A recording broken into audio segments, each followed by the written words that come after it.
Austin. Good morning, everyone. It is 6:30. Thanks for waking up with us on Good Day Austin. It's Friday, and we're hoping for a great weekend. It'll be a hot weekend, that's for sure. The pools will be full, right, Zach? I guarantee it's going to be a great looking weekend. The problem is it's going to get really hot around here. What we've experienced this week, just a preview of what's to come. All right, the live sky cam look doesn't get old, does it? That is a beautiful sight, barely any clouds showing up, and that's a common weather theme across the entire state. Near showers way down there across the western Gulf. They'll make it into the coastal plains, and that's about it. They'll fizzle out before reaching us. Mixed bag of 70s and 80s. Wall-to-wall 70s around here will turn into upper 90s to near 100 degrees. It's going to look and feel the same like the last several days. Heated to seas approaching 100, 106 from Austin down to San Marcos to Bastrop and LaGrange. Trying really hard to find some heat relief and rain. Break down that 7-day forecast for you coming up in just a few moments. Let's head outside, see how traffic is shaping up with Randy Taylor. Good morning, Randy. Good morning, Amanda, and good morning to you at home. We are definitely seeing our typical rush hour delays for this time of the morning. You can see 35 at Stasny. Lots of headlights and brake lights, but still plenty of room to move. Now, I do have some good news. That accident that we were working southbound 35 at Dean Keaton, that has cleared, but you are still going to see a bit of residual delay all the way back to 290. Now, we are still working that accident westbound 620 at 4 Points Drive. Still just a little slow approaching, so no extra delays to your morning commute. If you are about to head out and travel southbound on Mopac, lots of green on the map still, so from 45 to Cesar Chavez, you're looking at just around a 14-minute commute. I'm Randy Taylor, Fox 7 Traffic. This morning, the NTSB continues to investigate the cause of a hot air balloon crash. 16 people were killed, including the pilot, and now the community is coming together to remember those who died. Nick Spinetto's live in studio with more. Nick? Well, Dave, there will be a public memorial tomorrow morning at 7:42. That's the exact time of the hot air balloon crash. Everyone will pause for a moment of silence to remember the 16 people who died. The victims include balloon pilot Alfred Skip Nichols, Laura Douglas, Matthew Rowan, Rockland Joseph Owens, Lori Lee Babson, Paige Babson, and Harvey Scott Douglas. Dental records are being used to identify the other 9 victims. Meantime, investigators say there's evidence the balloon came into contact with high-voltage power lines, then exploded after the basket hit the ground near Lockhart. Caldwell County Justice of the Peace Matt Kiley says he's been working with a private pathologist to identify all of the victims. Friends of those already identified say tomorrow's memorial will help with closure. I think that they're pretty significant, seeing that it's really the only form of closure we have to say goodbye. They had a aura of positivity that always followed them. They were always joking and laughing and instilling pure positivity in people's life by either making them laugh or challenge them to be a better person and be a better friend. Now, the official start of tomorrow's memorial is at 7:30 on the east lawn of the Caldwell County Courthouse. The moment of silence, again, will happen at 7:42. It's a public memorial, so anyone can attend. And as the official cause of the crash is investigated, Texas lawmakers are urging the FAA to reconsider hot air balloon safety regulations. Live in the studio this morning, Nick Spinetto, Fox 7 News. A local couple fights off an attempted carjacker in Pflugerville. It happened just before noon yesterday outside a 7-Eleven on I-35 and Grand Avenue Parkway. Travis County Sheriff's officials say a man went inside the store and left his girlfriend in the car. That's when another man jumped into the driver's seat. As a woman fought with him, witnesses called police and told her boyfriend what was happening. He ran out of the store, chased down the would-be thief, and began fighting in a grassy area outside the store. The suspect was hurt during the struggle and had to be taken to a hospital. The woman was not hurt. Police are investigating. Suspect in last weekend's deadly shooting on 6th Street will soon be brought back to Texas. 24-year-old Endicott McCrae waived his extradition hearing yesterday morning. U.S. Marshals arrested him near Atlanta on Wednesday. The police back in Georgia say Texas authorities now have 15 days to bring him to Austin. They believe that early Sunday morning, McCrae shot into a crowd, hitting 5 people and killing 30-year-old Tanika Moultrie. Austin police say McCrae will face a murder charge here in Travis County. Austin police are one step closer to getting body cameras, but it may still be a while. Yesterday, the Austin City Council formally accepted money from the state to help pay for the cameras.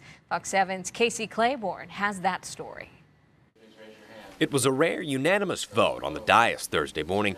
Council approved accepting $750,000 in grant funds from the state to offset the cost of buying about $12 to $17 million worth of body camera equipment. Assistant Chief Jason Dusterhoff says the $750 grand had been pre-approved. So this was the formality part of going to the City Council and having it approved. Now that the Council has approved it, we're going to probably be able to get the actual award within the next several weeks. As Fox 7 reported last month, the Council approved contract for the body cams with a company called Taser International was basically put on hold by a Travis County District Court judge because a competing company, Utility Associates, filed suit. Dusterhoff is happy with the progress at Thursday's meeting. We want this to happen. Obviously there's a process and we want that to go through that process. But in the end, we feel that this is really going to help with transparency. Fatima Mann, co-founder of the Austin Justice Coalition, made sure council knew that not just the money, but the policy surrounding the body cameras is very important. Yeah, they're getting the money. Yes, we understand that we need body-worn cameras, but on top of that, we need adequate policy that will allow them to be held accountable. She expressed to council how crucial it would have been if Breon King had been able to watch body camera footage had the officers been issued them. Our biggest thing is, what's the point of having cameras if no one is going to be able to see what the cameras catch? And that's not in writing, right? So everyone is saying that we should trust APD, we should trust the system to tell us when and how, but no one is saying put it in writing. Dusterhoff says they want community feedback on policy. We're very open to that. We've already changed it numerous times. This policy is not concrete. When we find things that we feel aren't working or we feel that we can improve on, we're going to do that. I'm actually glad they're in litigation right now because they can't get their cameras, right? So that means that now they have to sit down and actually do that process out because they're not going to get the equipment for a little while anyway. Casey Claiborne, Fox 7 News. APD says when the litigation with Taser International is over, they can move forward with getting the body cams. The support is growing for a ban on horse-drawn carriages in downtown Austin. In order to have a vote on this issue, 20,000 qualified voters need to sign a petition and then turn it over to the city clerk. The petition mentions two concerns. First, horses working in soaring temperatures and walking on hot asphalt. The second is downtown traffic and erratic drivers causing stress to the animals. Austin Carriage says that those concerns are unwarranted. The company says it doesn't start taking customers out until after 8 p.m. during the summertime, and they also use horseshoes to protect those horses from hot roads. For example, if I work a horse for 3 hours, he has to have an hour rest period.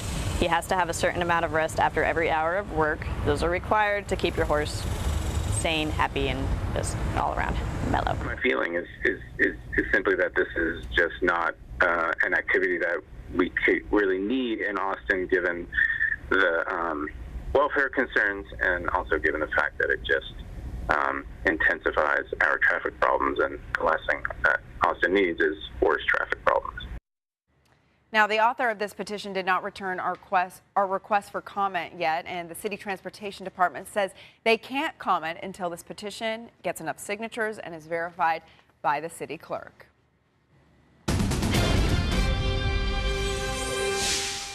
Police in Phoenix say a suspected serial killer is responsible for another shooting last month. So far, there have been 9 shootings that have left 7 people dead, all within 5 months and 55 square miles. Police say the victims appear to be totally random: black, white, Hispanic, male, female, young and old.